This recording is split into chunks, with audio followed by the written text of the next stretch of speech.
today I am joined by Willy Iclicki. Thank you so much for joining me. My pleasure. Willy is a member of the Historical Committee of FIDE and a long time member of FIDE itself as well. Yeah, correct. So please tell me, first of all, what fascinates you the most in history of chess? Well, as you said, I'm long in FIDE. I joined FIDE in 1988. It was about 30 years ago, a little bit more. And I came to chess with Bobby Fischer, actually, when he won the championship 72. And from that time, I started collecting bits and pieces here and there, and then more and more. And I managed to meet Garry Kasparov also once, Anatoly Karpov at that time also, and had a master. His name was Lothar Schmidt. He was one of the big chess collector in the world in the 80s, 90s. And he was giving lecture in FIDE about chess history. And I was really fascinated. And then, since I was in FIDE, I started to look inside FIDE archive.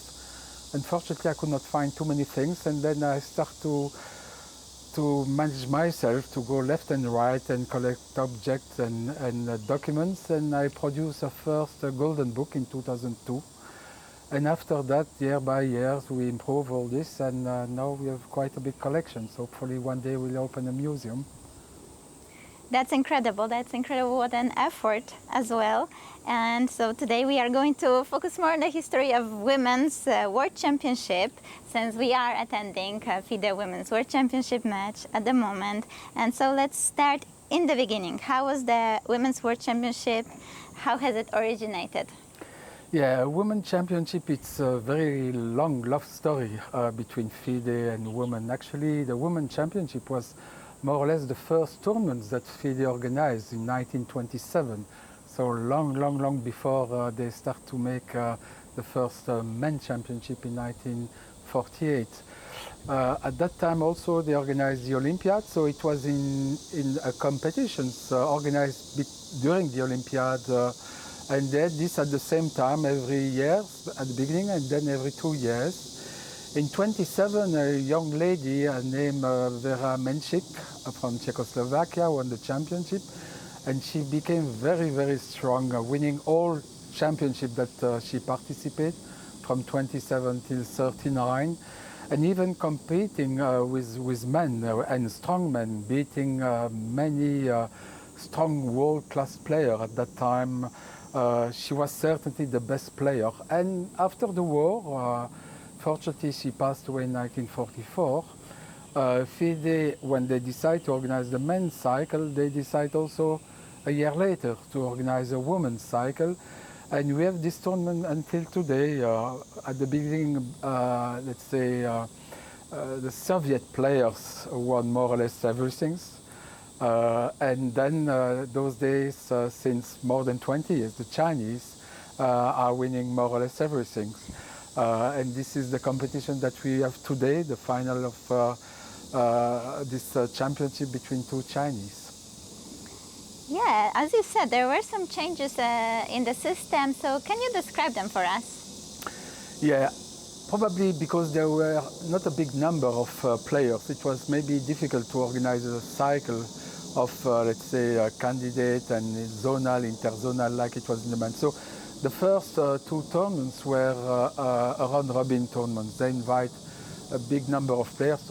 Big means like 10, 15 players. And in 1953, probably they thought that the match could be much more interesting. They decided to have candidates, and then we had the matches like we have for the men's. There was some exceptions, beginning of this century, when FIDE was thinking that why not to give a chance to have really ladies to be world champion. And they decided to invite many ladies to have a Swiss system, which was abandoned about 5 years ago. Now we go back to matches. And I think that's the best way to find the best players to win and to be crowned world champion, to have match like the men has. Which champions do you think impacted the women's chess the most? Well, I should start with Vera Menchik, of course. As I mentioned, she was really a strong master at that time. We have no title in FIDE. Remember, at that time, the title in FIDE came only in 1951 for men with Grandmaster, Master, and for women in 76, much later. We can also mention the sister Polgar, and especially Judith, who could have been certainly crowned women world champion, but when she was quite young, she decided not to play against women.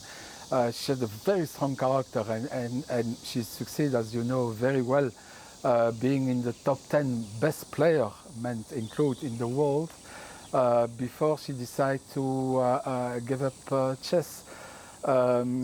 She had only once an opportunity to play candidate. It didn't go too well, unfortunately, but certainly this is the missing name that we have in the list of world champions. I think those days, as I say, since 1991, China won many world champions. They have 6 world champions, maybe a number 7 here, who knows.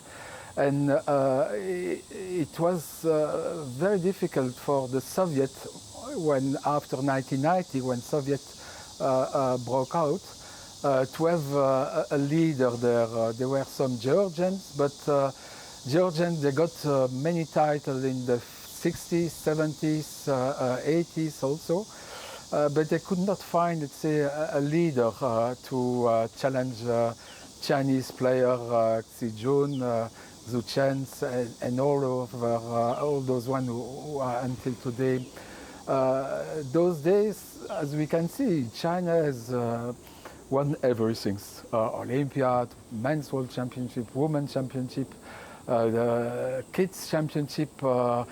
They have such a strength, which is amazing, because they joined FIDE in 1976, I say, or 78, and since then they were jumping really in 20 years, being one of the top country, if not the top country in chess. And we see today two Chinese in final. You have to go back until probably in the 80s to find 2 Georgian, 2 Soviet to play. And I think there's still good days before that will stop in the near future. But we know that also that FIDE is doing a lot to promote women's chess. They have increased price. They have also increased the quality of tournaments, organized much better and strong tournament than in the past. And that also give, let's say, women chess players to have, let's say, a strong skill like probably men. We have still 1 or 2 ladies above 2600 Halo, but I think that the gap will be much closer in the future. And I'm sure that Judith will be replaced sooner or later by 1 or 2 other Chinese or Russians or any other players. As you mentioned, in the recent years, we have been observing an incredible Chinese domination in women's chess.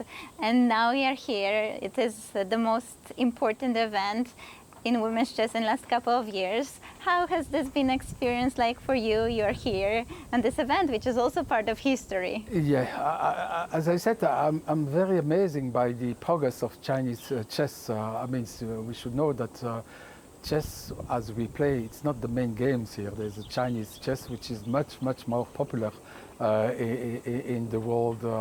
And without all this infrastructure or help by governments or sponsor, it's amazing to see that China is winning everything. As I say, they are leader in all competitions there.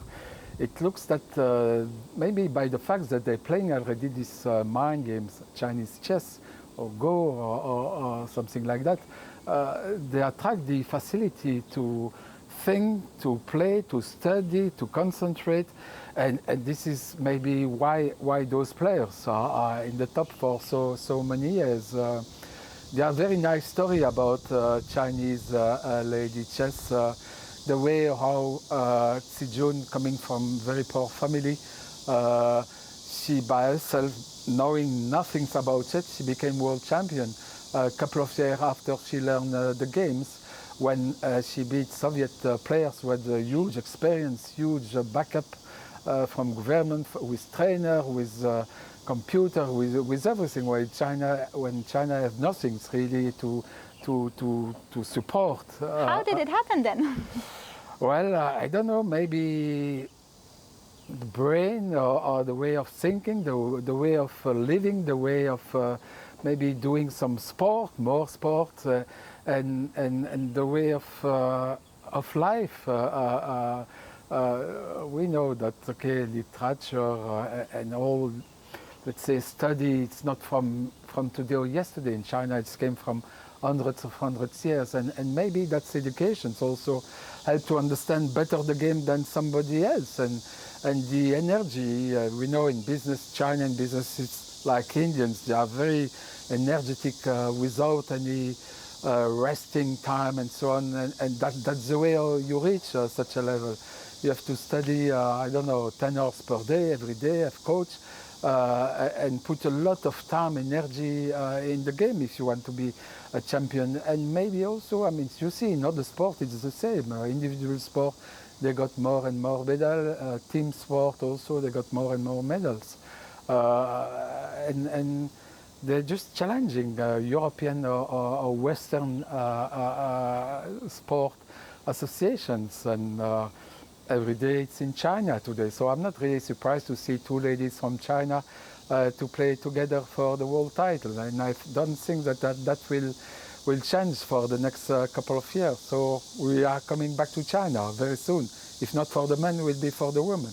Maybe for both, and maybe hopefully for team competition. We're missing China to organize a big Olympiad as other countries. But you see, everything more or less shifts to Asia. You have now Uzbekistan, who's coming very strong, India, very strong, and the European, except the Americans, they are really, let's say, going down, mostly not big champion, much more focused on business. So if you are focused on business, you are not focused on chess.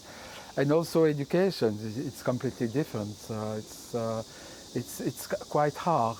Here you have this mentality of teaming, coaching, what the Russians or the Soviets have in the past, it has shifted to China. So no surprise, the future of chess is here. All right, Willy, thank you so much for all the interesting facts. And as you mentioned, determination is needed to succeed. I know that you are very determined to also pick the chess history, and you have some amazing projects coming up. So I also can already now encourage all the viewers to keep an eye on that, because next year is 100 years of FIDE, exciting projects coming up. Thank you again for your time and for sharing all the stories. Thank you to you to give us opportunity to speak about this. Thank you so much. Thank you.